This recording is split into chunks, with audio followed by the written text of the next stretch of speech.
Selamat pagi untuk Indonesia, Australia. Selamat malam untuk mereka yang ada di Amerika Serikat, bahkan di benua Eropa. Selamat Hari Sabat buat semua. Selamat Hari Sabat. Luar biasa Tuhan kesayang buat orang semua. Saya berterima kasih secara pribadi bagi panitia yang telah memberi kami kesempatan untuk berbicara pada penutupan Pekan Doa pada minggu ini. Seluruh alumni, bahkan para guru SLA yang kami hormati, yang kami cintai, semua yang sempat mendengarkan siaran virtual lewat Zoom online ini, bahkan lewat Facebook, bahkan lewat YouTube, dan sarana yang lain yang kami sangat hormati dan banggakan. Pada saat ini adalah suatu hari yang sangat khusus, yang istimewa, di mana kita boleh berbagi pengalaman-pengalaman, boleh menyampaikan pujian nama Tuhan lewat lagu pembacaan firman, bahkan pembahasan firman Tuhan pada saat ini, yang sungguh semuanya mengingatkan kita di waktu yang lampau, sekarang ini, dan akan datang, bahwa Yesus akan datang segera. Luar biasa kasih Allah untuk kita. Dan tema ini cocok dan tepat untuk saat ini, di mana hidup kita benar-benar di tengah-tengah COVID-19 pandemik adalah oleh karena kasih dan kemurahan Tuhan. Saya berterima kasih mendengar tadi kesaksian dari Pendeta Sarmun Kartagi yang memberikan suatu semangat pada kita kembali lagi ke masa-masa tempo dulu kita di Salah. Kata Pendeta Sarmun, beliau adalah siswa di Salah berdikari. Saya juga berdikari 1000%. Singkat cerita, saudaraku, 3 tahun kami di Salah. Kami tiba di Salah tahun 68 bulan Desember. Kenapa duluan 2 bulan? Kerja duluan. Dan kami tamat di Salah 1971 November.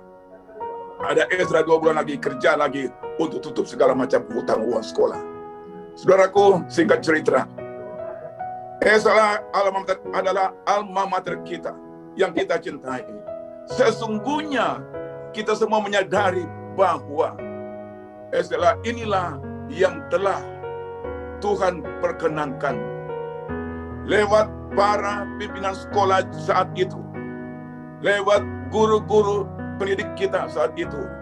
Benar-benar kita berhutang kepada para pendahulu kita yang telah membina, mendidik kita sampai hari ini, rata-rata semua karya bagi nusa dan bangsa, bagi gereja, bagi Tuhan, dan bagi masyarakat. Kita aminkan Salah ini. Salah ini luar biasa jengat. Kami di Salah 3 tahun lamanya. Setiap tahun hanya pulang ke kampung 2 kali. Jadi 3 tahun lamanya 6 kali pulang kampung. Selama di Salah kami memiliki 3 job, oleh karena harus tutup uang kuliah. Jam 3 subuh sudah bangun, kerja di dapur, di dandang, semua sudah tahu itu. Sehingga memberi makan kepada ratusan siswa, dan semuanya sehat walafiat oleh pimpinan Tuhan. Setelah itu, setengah hari kami sekolah, dan sore hari kerja di kebun, dan malam hari yang lain study period.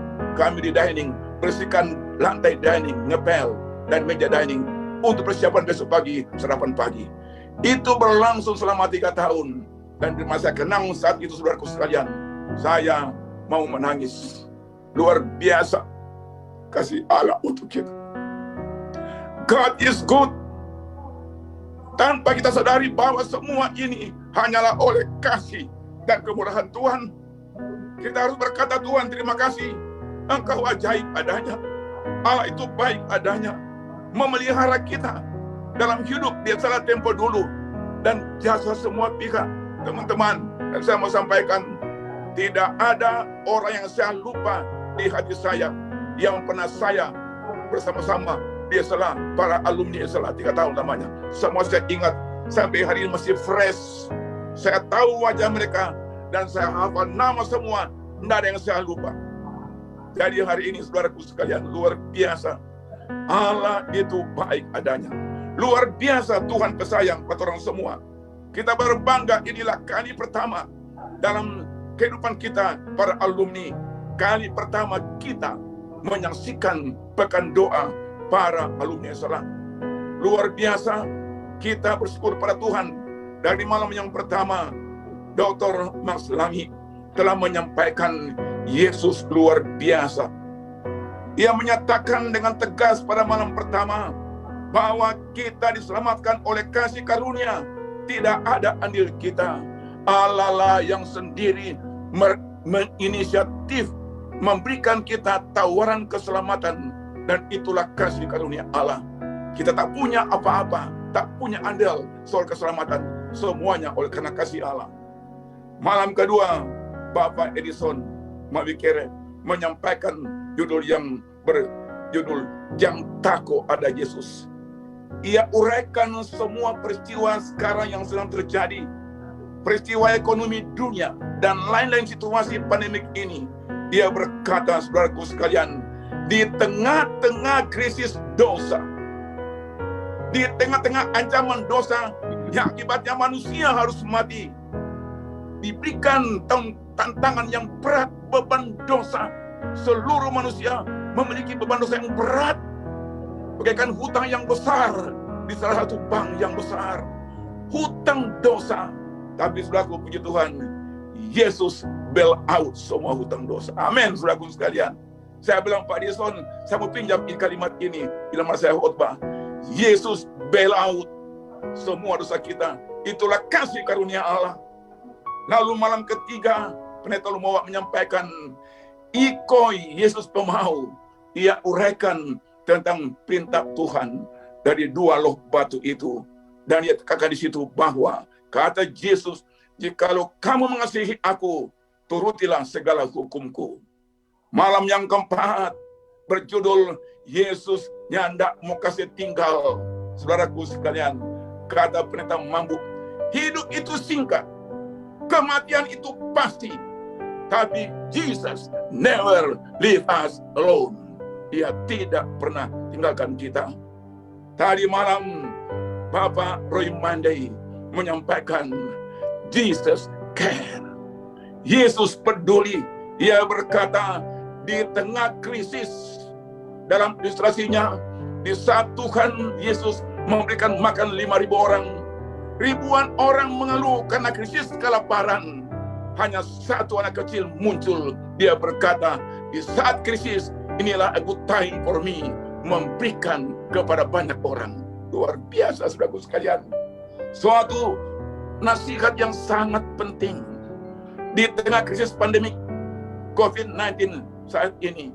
Inilah waktu yang tepat kita memberikan bagi Tuhan dan gereja dan sama manusia. Saudaraku, saat ini penutupan pekan doa ini kami mengambil tema Badengar Pak Yesus.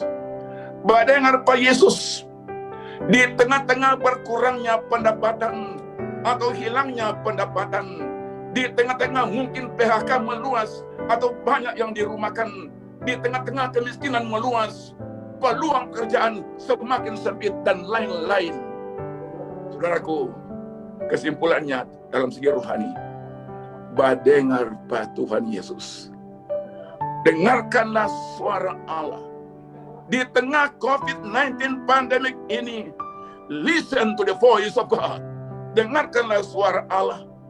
Protokol COVID-19, pemerintah menganjurkan basuh tangan, jaga jarak, dan pakai masker.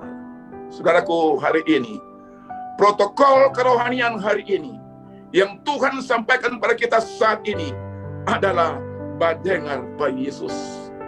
Pelajaran dari COVID-19 pandemi, hidup itu singkat, kematian itu pasti, pekerjaan hanya sementara, kesehatan adalah kekayaan, hari besok tak dijamin, kekekalan sudah dekat, Allah saja yang dapat selamatkan kita. Kalau begitu, apakah yang kita harus lakukan? Dengarkanlah Dia. Itulah seruan Allah kepada Yesus Kristus. kepada Musa dan Elia. Dan 3 murid Yesus di Bukit Kemuliaan. Dalam Matius pasal 7 disebutkan peristiwa yang nyata. Pada saat mereka melihat Musa dan Elia di Bukit Kemuliaan bersama Yesus, terdengar suara Allah yang mengatakan, "Listen to him." Dengarkanlah dia. Saudaraku, di mana-mana tempat ada banyak orang-orang yang mengadakan atau bekerja sebagai membuat hal-hal yang rusak. Antaranya di Paris ada satu tempat seorang yang bernama Millet. Pekerjaannya adalah memperbaiki semua payung-payung yang rusak.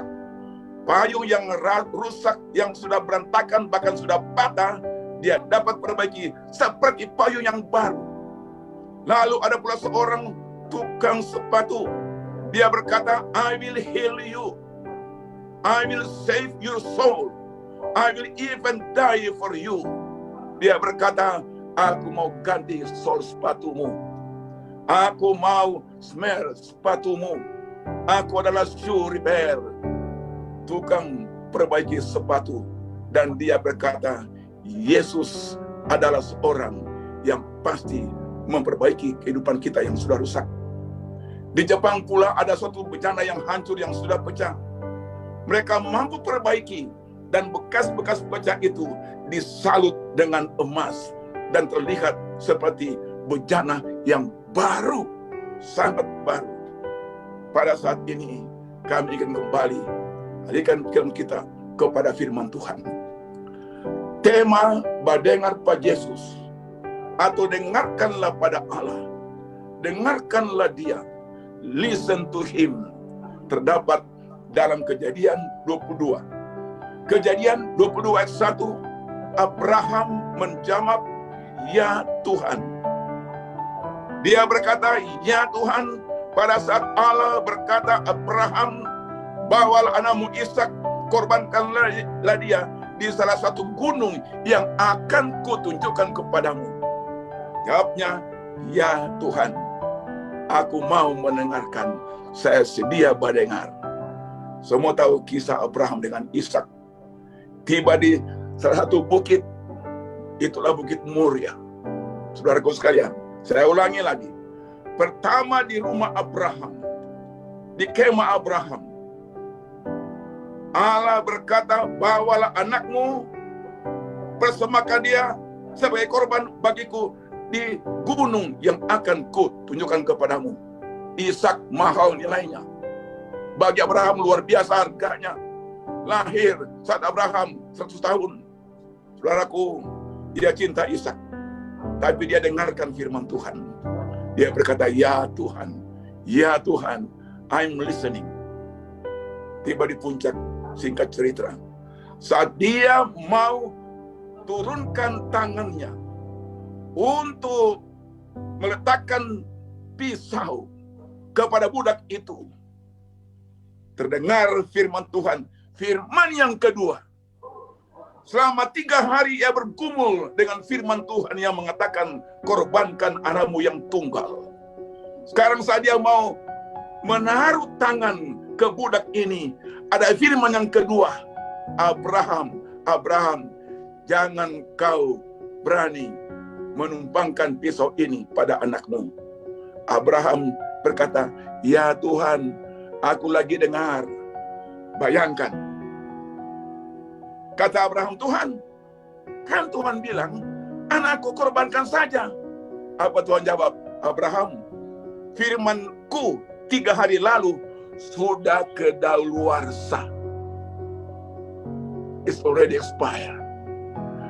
Bayangkan kalau Abraham tutup telinga mendengar firman kedua yang terbaru, the latest word of the Lord.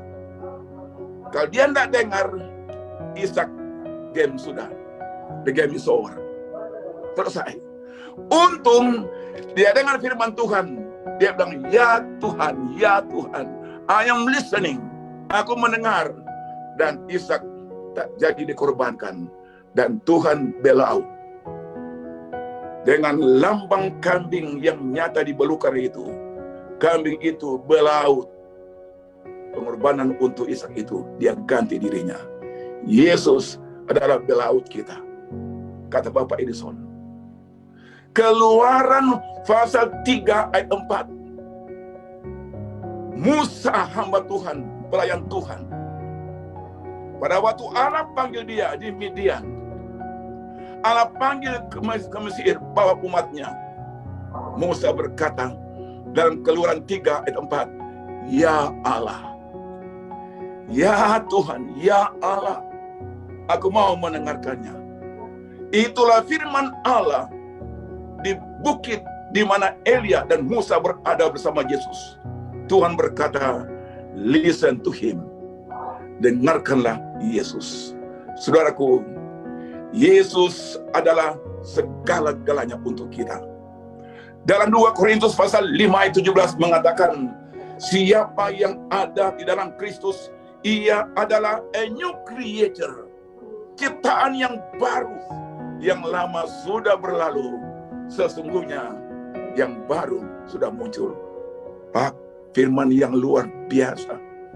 Yesus yang kita sembah pernah menyembuhkan orang sakit. Mazmur 147 ayat 3 mengatakan, ia menyembuhkan orang-orang yang patah hati dan membalut luka-luka mereka. Saudaraku, pada pagi ini, apakah ada di antara alumni ESLA yang patah hati? Apakah ada saat ini di antara alumni ESLA, bahkan para pemirsa, para pendengar yang luka hatinya? Firman Tuhan berkata, aku akan menyembuhkan orang yang patah hati. Aku akan membalut luka mereka agar dapat disembuhkan. Dialah Yesus yang disembah oleh Abraham. Dialah Yesus yang berbicara di Bukit Moria. Dialah Allah berbicara pada Musa di belukar semak yang menyala, yang mengatakan, Musa, Abraham. Mereka menjawab, Tuhan, kami mendengarkannya. Ketika Allah berbicara pada Musa dalam Keluaran 3 ayat 4, bahwa Musa menyimpang untuk memeriksanya, berserulah Allah dari tengah-tengah semak duri kepadanya dan berkata, Musa, Musa. Musa menjawab, ya Allah. Spontanitas dia berkata, Tuhan, I am listening. Kita dapat dengar. Saudaraku, inilah firman. Di dalam bahasa Indonesia, Alkitab bahasa Indonesia, dalam Keluaran 3 ayat 4, itu arti ya Allah. Dalam bahasa Inggris, here I am. Di sini aku. Dalam asli bahasa Ibrani, Keluaran 3 ayat 4 mengatakan, I am listening. Jadi arti ya Allah, ya Tuhan, here I am, dalam terjemahan asli bahasa Ibrani adalah I am listening. Siap melakukan apa yang Allah mintakan untuk kita perbuat tanpa cari tahu detail yang lain. Sekali Allah berkata, alumni salah, di manakah kamu? Mari jawab, Tuhan, we are listening. Tuhan, I am listening. Tanpa cari tahu detail risiko yang terjadi, just follow Jesus. Mungkin Anda dan saya pernah satu saat waktu yang silam mencapai karir puncak, mencapai hidup yang puncak, top hidup, top karir, dan lain-lain sebagainya.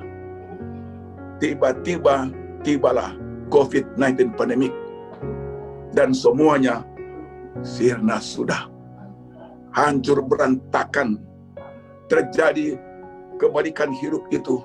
Saudaraku, jika Anda mengalami kekecewaan saat ini, tidak ada cara lain, dengarkanlah dia. Jika Anda sedang mengalami trauma perpisahan, tidak ada cara lain, dengarkanlah dia. Jika Anda sedang menderita penyakit terminal, Tidak ada cara lain selain dengarkanlah dia. Jika Anda mengalami kehidupan yang berantakan di masa yang lalu dan hari ini, tak ada cara lain selain dengarkanlah dia. Listen to him. Jika Anda mengalami masalah keuangan, mengalami resesi keuangan, dan lain-lain masalah keuangan, dengarkanlah dia. Jika Anda bergumul dengan perasaan bersalah oleh karena dosa menimpa kita, jalan keluarnya, dengarkanlah Yesus, dengarkanlah dia, dengarkanlah firman-Nya. Jika dosa-dosa mencekam dan memenjarakan Anda, saudaraku, jalan keluar tak ada yang lain selain dengarkanlah Yesus.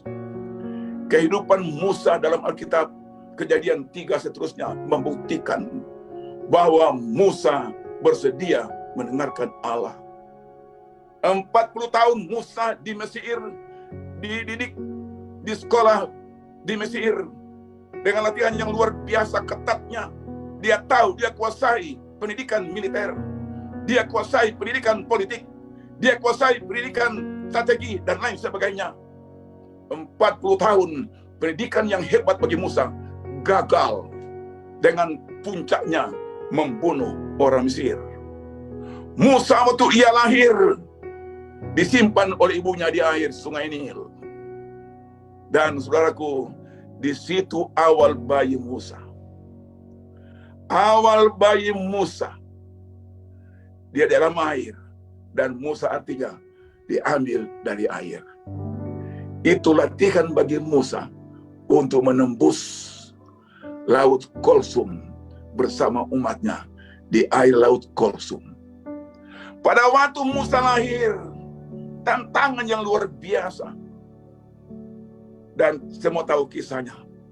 Waktu Musa lahir, dia dikutuk. Keluar kita Firaun membunuh para bayi. Tapi sudah tahu, hidup Musa dirubah oleh Allah. Karena Musa mendengarkan firman Allah. Allah merubah kutuk menjadi berkat. Pada waktu Firaun perintahkan supaya anak-anak itu dibunuh, kecuali yang bayi perempuan, dia layak hidup. Saudara, Allah membuat suatu hidup yang berubah bagi Musa. Kadang-kadang kita mengalami hinaan.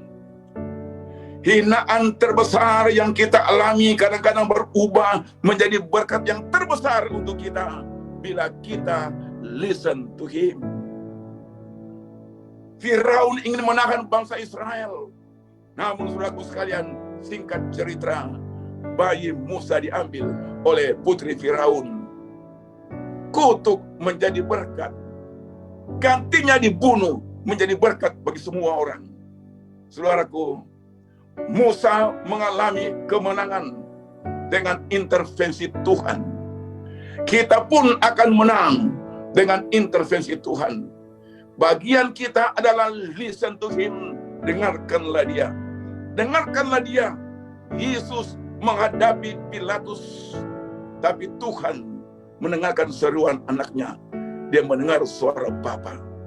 Yesus di hadapan Herodes, dia tenang dan tunduk pada Bapanya.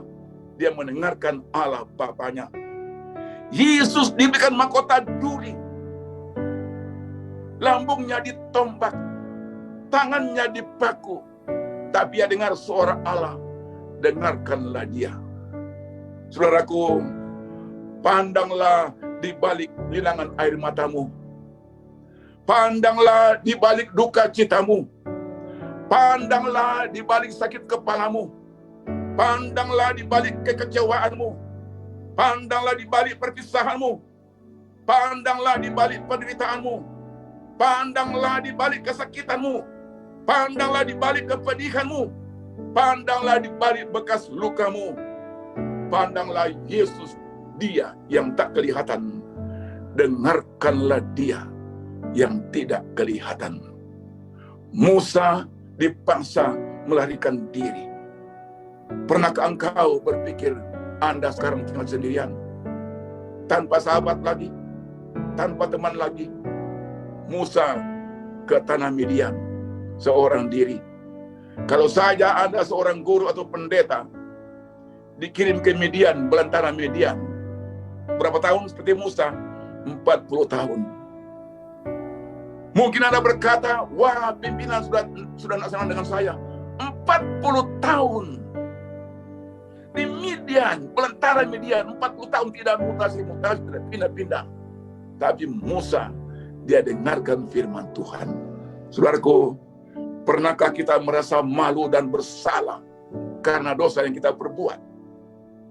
Ketika Allah melihat Tuhan di bukit itu, Allah berkata, Musa, di manakah engkau? Ia menjawab, ya Allah, aku sedang mendengarkan engkau. Saudara, waktu Musa merasa sendirian, sunyi, tak ada kawan lagi, Allah mencari Musa di tengah-tengah semak belukar di bukit itu. Semak-semak belukar, turun api, membakarnya, belukar tidak hangus. Saudaraku sekalian, di saat Musa sedih, bergumul dalam hidupnya, Allah hadir. Di tengah belukar itu Allah hadir. Belukar yang sedang menyala itulah tempat yang kudus. Mengapa kudus? Oleh karena Allah hadir. Di padang belantara itulah tempat yang kudus. Oleh karena Allah hadir di belantara kehidupan kita. Tempat kudus ketika saya lari dari Allah dan Allah datang. Tempat kudus saat saya kecewa dan Tuhan melawat kita. Tempat kudus saat saya mengambil keputusan yang keliru dan Allah melawat kita. Tempat kudus di saat rencanaku gagal, tapi Allah melawat kita. Tempat kudus itu di saat saya merasa malu, tapi Allah mencari kita. Di saat saya merasa terhukum, Allah mencari kita. Saat saya merasa perlu berjumpa dengan Allah, tempat kudus itulah bila mana Allah berjumpa dengan kita saat kita kecewa, menangis, putus asa dan lain sebagainya. Tuhan berfirman kepada Musa dalam Keluaran 3 ayat 7, dia berkata, aku telah memperhatikan dengan sungguh-sungguh kesengsaraan umatku di tanah Mesir.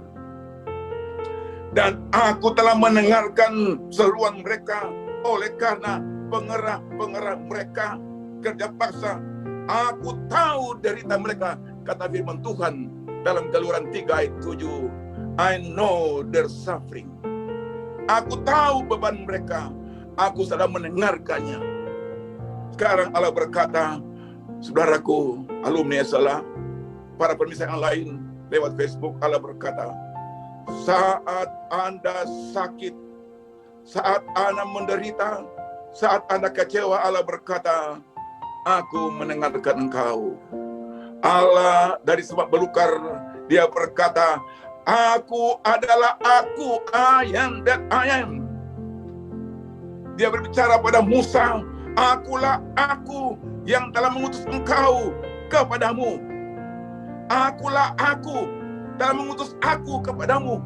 I am that send you.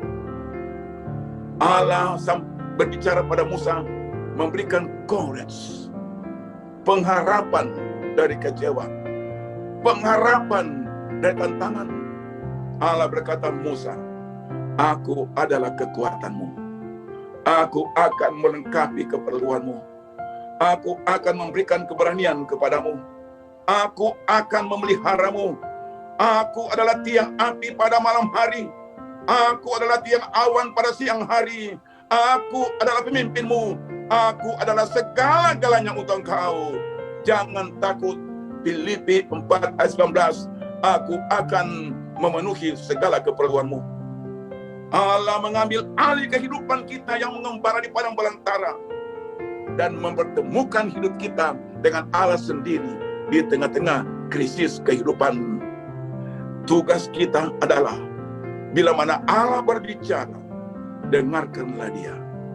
Keperluanku, keperluan kita dipenuhi Allah. Keperluan dapat menjadikan, keperluan dapat menyebabkan terjadi mujizat. Karena kita butuh hal ini. Karena kita perlu sesuatu, di situ ada mujizat. Di mana ada keperluan, di situ ada mujizat. Saudaraku, akhirnya Musa hidupnya dari Mesir sampai di Midian, sampai di padang belantara. Allah tahu hidupnya. Tujuan Allah bagi Musa adalah agar mulai belajar selalu bergantung pada Allah.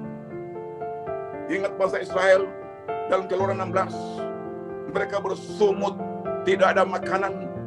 Teringat bawang merah dan bawang putih, teringat daging di Mesir, dan lain-lain kesenangan di Mesir yang mereka alami. Dan Musa berkata pada bangsa Israel, dengarkanlah Allah. Mereka berkata, Musa, kami di Mesir hidup senang, karena di sini kami di belantara ini kami mati kelaparan. Saudaraku, Musa mendengarkan firman Tuhan. Pada saat bangsa Israel memerlukan makanan di padang belantara, di situ terjadi mujizat oleh karena keperluan umat. Ingat dari kitab, sandal mereka tidak pernah rusak selama 40 tahun. Ukuran sandal mengikuti ukuran besar kaki. Kalau pertama ukurannya 36, kaki jadi besar, sandal jadi besar, jadi 38. Jubah mereka 40 tahun tidak pernah usang. Mujizat Tuhan. Mana dari sorga diberikan kepada bangsa Israel dalam mujizat di balik keperluan mereka.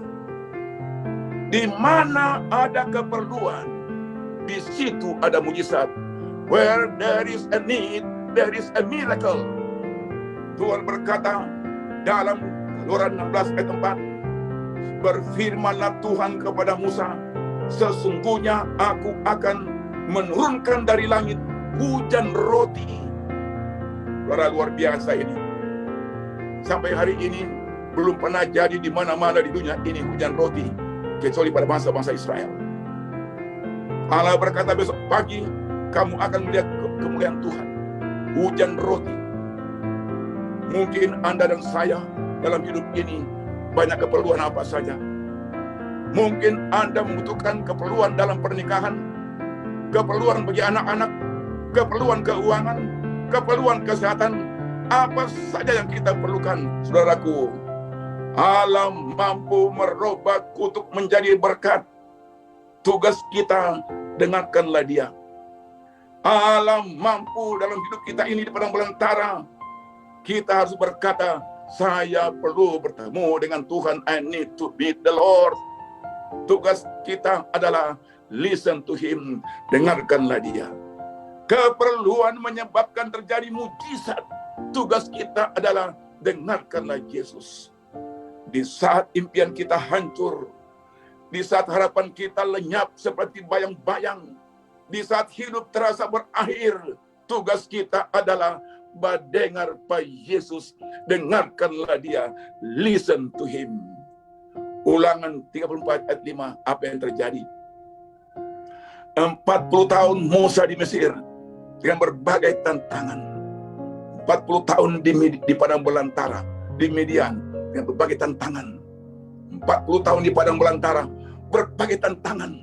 Mau dibunuh, dihina, dimaki, dan lain-lain. Dan lain-lain tantangan hidup.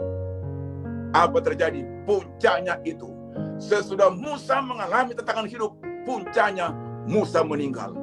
Oh, lihat, sudah meninggal. Hamba Tuhan meninggal. Lihat, saudara, Allah izinkan Musa menderita. Allah izinkan dia istirahat. Tapi di balik kematian Musa, Allah siapkan Musa tanah yang luar biasa, Kanaan surgawi. Musa mempunyai cita-cita sejak kuliah di Mesir. Tapi saudaraku sekalian, yang terbaik bagi Musa yang Tuhan siapkan belum tiba. Sebab Allah mempunyai cita-cita yang lebih baik dari cita-cita Musa. Musa mempunyai rencana, tetapi Allah mempunyai rencana yang lebih baik dari rencana Musa. Musa mempunyai tujuan, tetapi Allah mempunyai tujuan yang lebih baik dari tujuan Musa. Tidak ada sampai hari ini. Saya sudah ke Yerusalem 2 kali. Saya ke Bukit Nebo. Saya tidak pernah jumpa di mana kubur Musa, di mana mayat Musa. Mengapa, saudara sekalian? Tidak ada yang mengetahui di mana kubur Musa sampai hari ini, oleh karena Allah menyediakan something better for Moses. Allah menyiapkan sesuatu yang lebih baik bagi Musa. Saudaraku, para alumni, amin. Mungkin Anda kecewa, putus asa karena COVID-19. Tapi Tuhan menyiapkan something better for you and for me. Tuhan siapkan lebih baik sekarang ini. Tujuan Allah adalah membangkitkan Musa di saat itu, untuk membawa Musa ke surga, mewakili mereka yang pernah mati sekarang ini, yang mati dalam Yesus. Di dalam Yesus tidak ada kegagalan. Dalam Yesus tidak ada kekalahan. Dalam Yesus ada kemenangan luar biasa. Yesus tidak pernah gagal. Satu kali kelak, time will come, kita akan hidup di satu tempat yang tidak ada sakit, tidak ada derita, tidak ada air mata, tak ada penderitaan, tak ada kematian.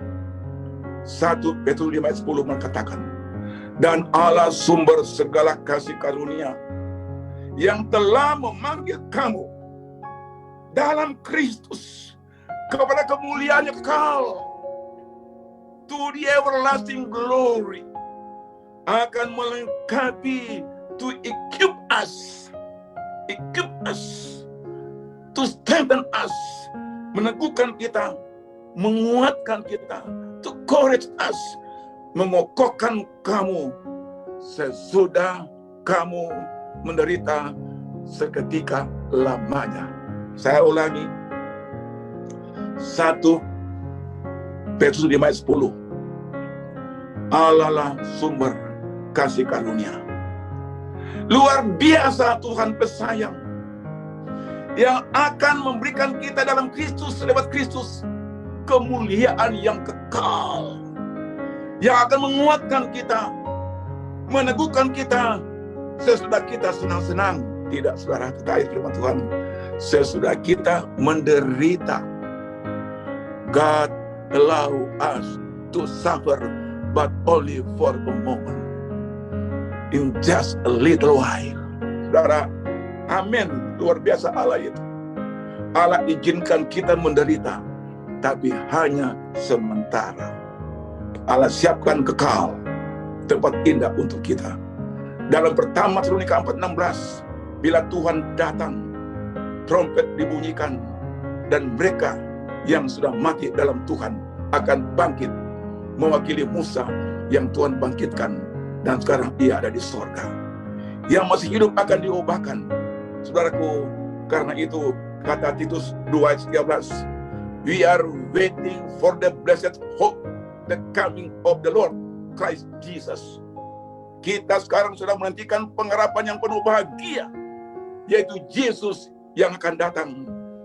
Satu saat kita akan melihat Yesus muka dengan muka, merasakan pelukan di tangannya. Kita akan mengalami kehadirannya. Kita akan bersukacita selamanya. Kalau sekarang kita stres, kadang-kadang mungkin dan lain sebagainya, terpukul, sakit hati, luka, menderita, kekurangan, one day will come, Yesus memeluk kita. Dia tunjukkan pada kita, saudaraku, alumni salah dan para pemirsa, lihat tanganku yang terpaku. Tanganku inilah yang menjadi bailout untuk dosamu. Luar biasa, kata Pak Bobi Kere. Inilah saya punya tangan bailout untukmu. Karena Allah peduli, kata Bapak Roy Mandei. Because God cares for us. Akhirnya kita tiba di sorga. Yesus memberikan kita bailout. bailout terhadap dosa kita, yaitu himself, he himself, dirinya sendiri.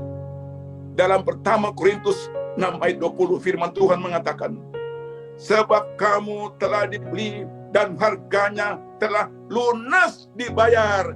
Paid off. Paid off. Kalau saya di rumah ada hutang cicil 10 tahun. 10 tahun saya berduka. Stres bayar hutang. Setelah 10 tahun selesai. Lunas dibayar. Paid off. Kata firman Tuhan, saudaraku, dari semua hutang rumah, hutang mobil, hutang harta, hutang yang paling besar adalah hutang dosa kita pribadi yang kita buat di hadapan Tuhan. Tapi saudaraku, my sins, your sins, the good news adalah dosamu sudah dibailout oleh the blood of Christ on the cross. Saudara, saya terharu. Lunas dibayar. Lunas dibayar oleh Allah sendiri, anak yang tunggal. Tangan yang memelihara kehidupan kita, saudaraku sekalian. Tangan yang memelihara umatnya di semua jagat raya ini. Tangan yang mengatur semua susunan dengan segala kegiatan yang tidak pernah letih di semua alam semesta ini. Adalah tangan dari Dia yang terpaku di salib Kalvari untuk kita semua. Dalam buku pendidikan halaman 132, ialah tangan Yesus di kayu salib. Nilai keselamatan adalah, hai para alumni, hai saudara-saudara, hai para pendengar, Allah berkata, dosamu lunas dibayar. Rasa bersalahmu lunas dibayar. Kesalahanmu yang lalu lunas dibayar, paid off. Sakit hatimu lunas dibayar. Kemarahanmu lunas dibayar. Sisa hutang dosa yang lain-lain lunas dibayar. Dan total hutang seluruhnya dalam hidup kita paid off, lunas dibayar, bailout dari Yesus Kristus. Dan Dia berkata dalam Matius 11 ayat 28, marilah kepadaku semua yang letih lesu dan berbeban berat, aku akan memberikan kelegaan kepadamu. Come unto me, all you are heavy laden, I will give you rest. Aku akan memberikan ketenangan kepadamu. Yang berat hati, berduka, susah, kecewa, beban berat, rasa bersalah, hari ini kata Yesus, I will give you rest. Tertanda surat Yesus yang mengatakan I will give you rest, tertanda Yesus Kristus bailout seluruhnya selesai. Saudaraku sekalian, pada saat ini Tuhan memanggil kita. Ia berkata, aku tidak pernah meninggalkan engkau dan tidak pernah melupakan engkau. Puncak pemberian adalah Yesus Kristus memberikan semua di salib Kalvari agar kita diselamatkan. Tuhan dari awal hidup kita sampai hari ini sampai besok, di balik semua derita, Tuhan mau kita diselamatkan. Tugas kita adalah berkata, Tuhan, I am listening. Aku mendengarkan. Lagu yang saya sangat suka sekali, nyanyikan secara pribadi. Saya terharu, saudara sekalian. Saya suka lagu ini. Saya punya favorit yang bertema What a Day That Will Be. There is coming a day when no heartache shall come, no more clouds in the sky, no more tears to dim the eye. All is peace forevermore on that happy golden shore. What a day, glorious day that will be. What a day that will be when my Jesus I shall see, and I look upon his face, the one who saved me by his grace. When he takes me by the hand and leads me through the promised land, what a day, glorious day that will be. There'll be no sorrow there, no more burden to bear, no more sickness, no pain, no more parting over there, and forever I will be with the one who died for me. What a day, glorious day that will be. Semua nyanyikan, what a day that will be, when my Jesus I shall see, and I look upon his face, the one who saved me by his grace. When he takes me by the hand and leads me through the promised land, what a day, glorious day that will be. Saudaraku, alumni Estelah, para pendengar, para penonton lewat Facebook, YouTube, dan lain sebagainya, mari kita mendengarkan Yesus Kristus. Mendengar Pak Yesus, waktunya sudah singkat, tanda zaman mau dipenuhi. Tugas kita adalah dengar pada Yesus. One day Dia akan pegang tangan kita, bergandengan tangan di bawah orang semua di kota Allah, the New Jerusalem. Kita hidup dengan Tuhan selama-lamanya. Doa saya pada siang hari ini, di dalam nama Yesus. Amin.